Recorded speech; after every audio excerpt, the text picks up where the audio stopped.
gratulerer med dagen din. Happy birthday. Now, so we celebrate freedom, and we know how precious it is. And we think of all the countries around the world who fight for their freedom today. Now, about 200 years ago, our poet and politician, actually, Henrik Wergeland, he was actually fighting in the streets for 17th of May to become a national holiday. And after, shocking really, our King Karl Johan, our Norwegian Swedish King Karl Johan, he said, okay, you can have your Norwegian 17th of May and celebrate 1814 when our constitution was signed. I know you all know this. I just wanted to tell my grandchildren, who most of them are here. This is the Kari table. Yes. And I'm very pleased to see so many of them here. Anyway, in Norway, of course, then what is so very special with 17. Mai is that sometime in the 1900, Bjørnstjerne Bjørnson instigated the Barnetog, the children's parade. And the first parade was actually led by Henrik Wergeland at Eidsvoll in 1820. And later in Christiania at the time, in the 60s, 1860s. And of course, as you have seen today, sorry my voice, and you saw today, 30,000 children walked through the streets of Oslo up to the Royal Palace. Wow. And in every community around in Norway and everywhere around the world, as you saw. And here in Montreal. Yes.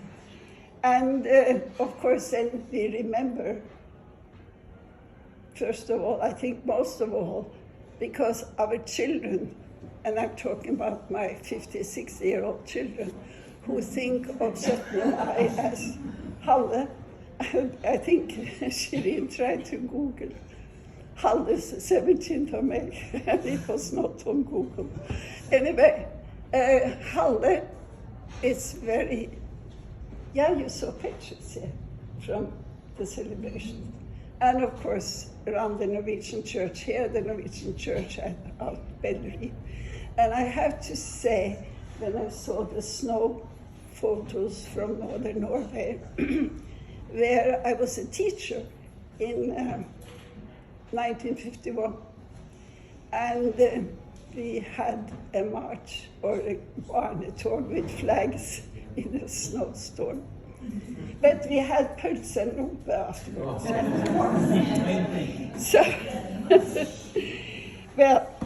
So this, as you all know, and it has been stated that his children's parade is very famous, actually, because it's the only country in the world where the Independence Day is celebrated with children, with flags, children, songs, music, and not a military parade with tanks and bad stuff.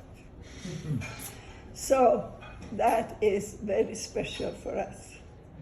However, it was not always like that. We had celebrated for 150 years almost, and then the Second World War. Oh my goodness. Do any of you remember the 9th of April? How many remember the 9th of April, 1940? No one? Just say yes. I do. Shirin, you were there. Anyway, I was there. I was 7 years old. And the Norwegian, and we were attacked. The Germans came sailing unannounced, uninvited, up the Oslo fjord. And we had German planes overhead. the Norwegian royal family and the Norwegian government under Nygaardsvold at the time escaped in haste.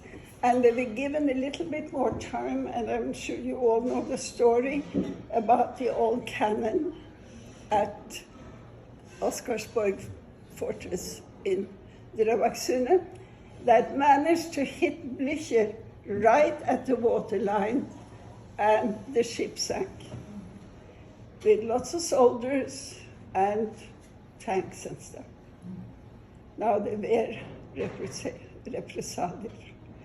However, it gave the Norwegian royal family time to escape further north through the forest.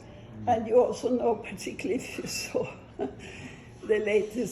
last movie, Atlantic Crossing, how they were attacked actually by German planes hiding in the forest. Is my voice very bad? Anyway, all this is very vivid in my mind. And my father was working at the Royal Bank, Norwegian Royal Bank. Downtown, he called Mom and me and said, you have to get out. You have to get out. We'll meet at Blaker near Kongsvinger. Okay. So we started to walk. After packing a rucksack, a backpack, I with my teddy bear, and I put on my boot, and then I couldn't find my other boot. Where is it? Oh, I remember I was dressing by the black stove in the corner where we heated with cocks. And it was April, it was still cool. And I was running around looking for my boot, where can it be? And then I saw I had it tied in the list around my leg, around my foot. But you know, we were so nervous and so everything was out of focus.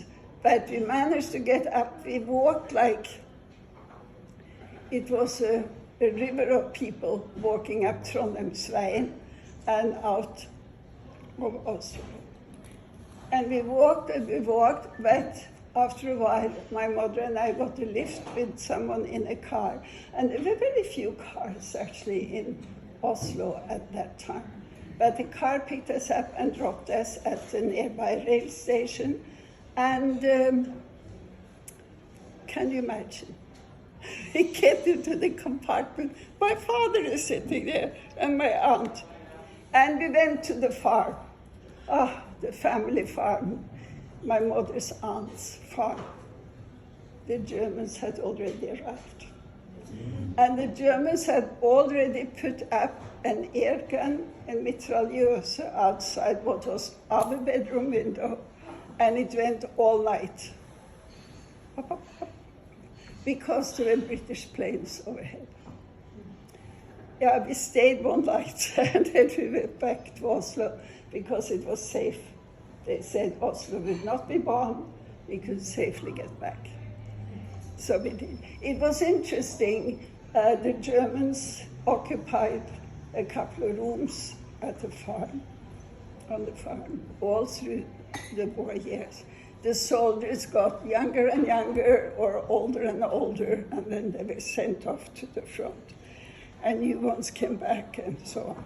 Anyway, there was very little communication with my family because they didn't speak German. My father spoke German, but it was unpatriotic to talk to Germans, to talk to German soldiers. So we didn't. Now we went back to Oslo, which was a little bit in chaos, of course. The Germans had come, they occupied our school. And Vidkun Quisling, head of National Samling, the Norwegian Nazi party. And I was surprised to realize that my own children, evidently I haven't taught them very well because they didn't realize there was a Quisling. They didn't realize that the word Quisling means what? Traitor. You could find it in the dictionary. Anyway, we returned. Quisling moved in to the Royal Palace, the Slottet, in 42. Actually, Terboven, who was really in charge, Richtkommissar Terboven, a cruel man, he didn't really trust that Vidkun Quisling was strong enough. But he eventually moved in there, and Terboven was really the one, in charge with close contact to Hitler. And so, as I said, our school was occupied because it was a very modern school, although it was the oldest in the city from 1864. My father went there. It was modernized with a large swimming pool and many facilities, dentist office, doctor's office, for our 700 students. So, of course, it was one of the first to be occupied. And this particular school, the Germans used as a delousing place for the soldiers coming from the front. And so they would lie like this, sideways, or on the back, on the sidewalk outside the school. Our apartment building was just opposite the school. So if we came back late at night, it was hard to see, and we had to step in between them. We had this little phosphorus button. And does anyone know about that? And so they would give some light. So you didn't really even see a person coming toward you with the button. Because it was so dark, all the windows, of course, we had blackout curtains, no street light and so on. Anyway, they were there, they were taking over the school. The teachers had to join the Nazi party. My teacher refused, she went underground. She would teach us in secret around kitchen tables, dining room tables, a few students at a time. So we walked from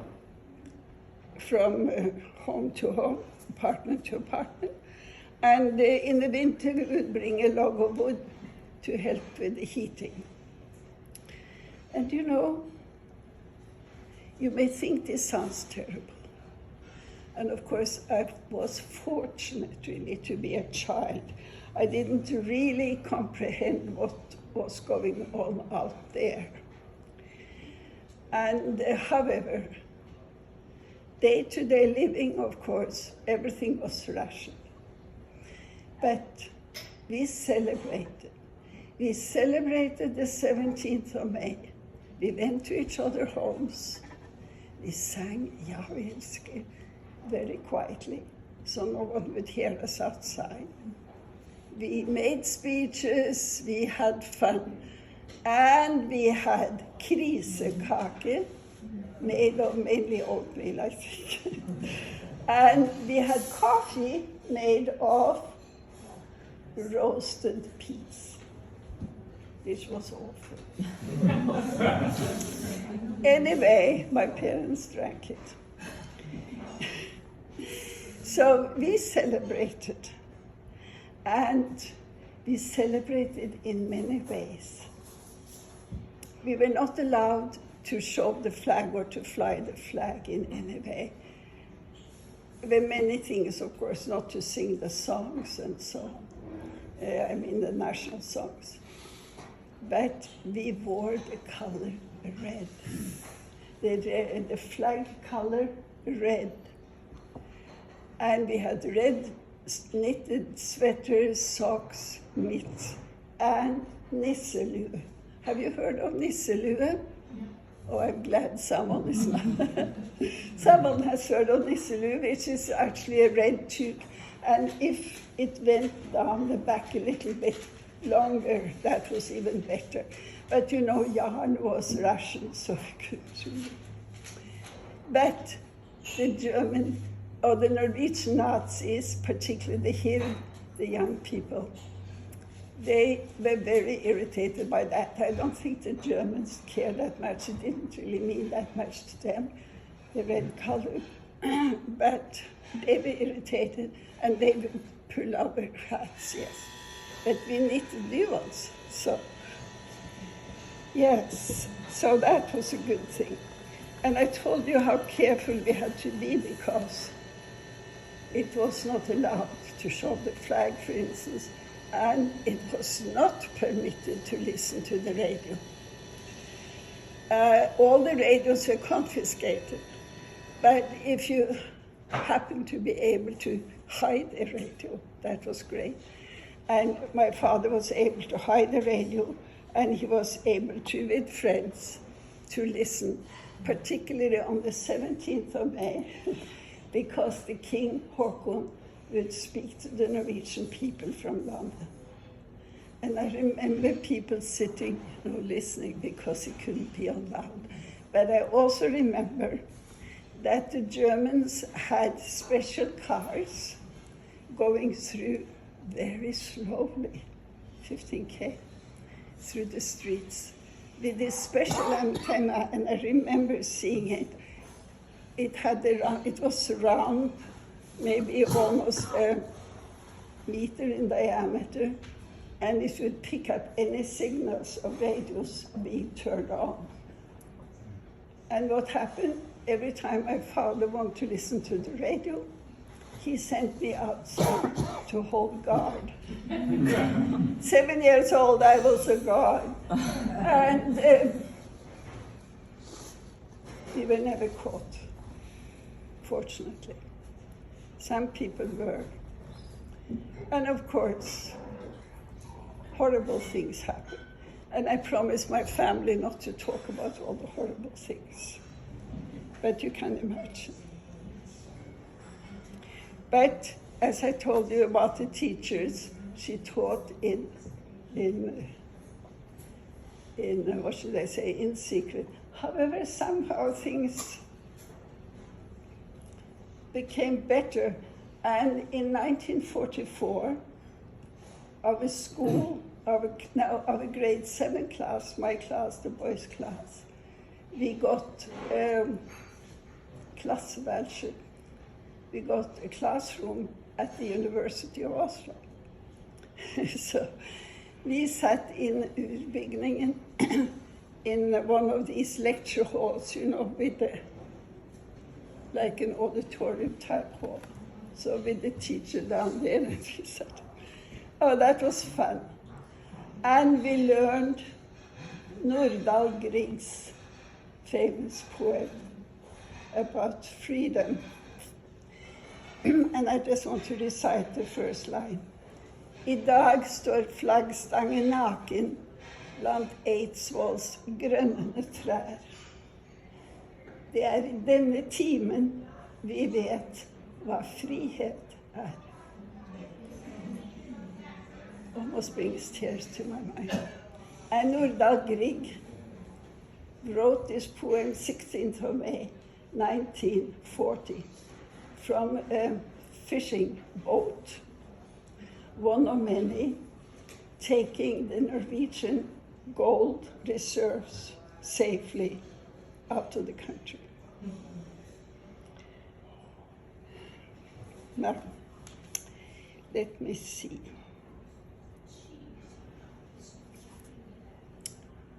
And then 8th of May, 1945. Hitler had killed himself and his lady. And Russia, oof. The thoughts wandered. Germany at that time capitulated, and we were free. We were free, oh my God. I remember my girlfriend Bitten and I, we brought our Norwegian flags.